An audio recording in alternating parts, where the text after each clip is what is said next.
اعوذ باللہ من الشیطان الرجیم بسم اللہ الرحمن الرحیم وقال لهم نبیهم ان اللہ قد بعث لكم طالوت ملکا قالوا انا يكون له الملك علينا ونحن احق بالملك منه ولم يؤت سعة من المال قال ان اللہ اصطفاه عليكم وزاده بسطة في العلم والجسم واللہ يؤتی ملکه من یشاء واللہ واسع علیم۔ سورۃ البقرہ آیت نمبر 247۔ طالوت اور جالوت کا واقعہ۔ وقال لهم نبیهم، ان کے نبی نے ان سے کہا ان اللہ قد بعث لكم طالوت ملکا، بے شک اللہ نے طالوت کو تمہارا بادشاہ مقرر فرما دیا ہے۔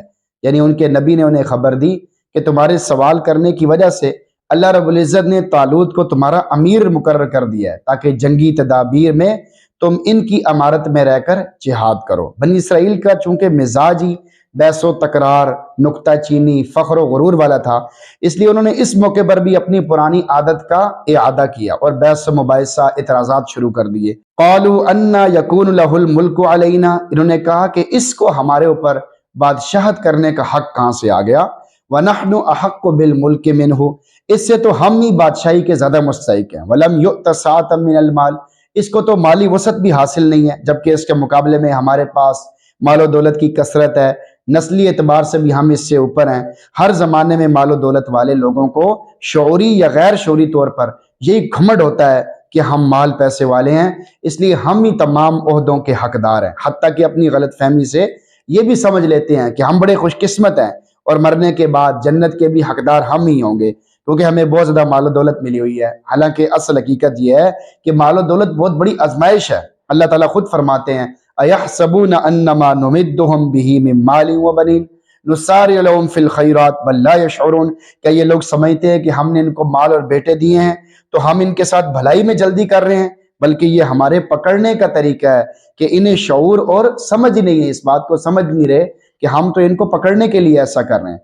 حضرت شمویل علیہ السلام نے ان کے اعتراضات کے جواب میں 4 باتیں کی۔ نمبر 1، پہلی بات، قال ان اللہ اصطفاه علیکم، نبی نے کہا بے شک اللہ نے اسے تم پر چن لیا ہے، اور اللہ تعالیٰ انتخاب کی مصلحتوں کو اچھی طرح جانتا ہے، لہٰذا اللہ کے انتخاب پر اعتراض کی بجائے اسے ماننا ضروری ہے۔ دوسری بات، وزادہ بسطۃ فی العلم والجسم، اسے علم اور جسم میں تم سے زیادہ وسعت دی ہے۔ ملک کے معاملات انہی 2 چیزوں کی بنیاد پر صحیح طور پر انجام پاتے ہیں، کیونکہ جب وہ عقل و فہم میں کامل ہو، صحیح رائے کے مطابق احکام نافذ کرنے کی بھی طاقت رکھتا ہو، تو اسے درجہ کمال حاصل ہو جاتا ہے۔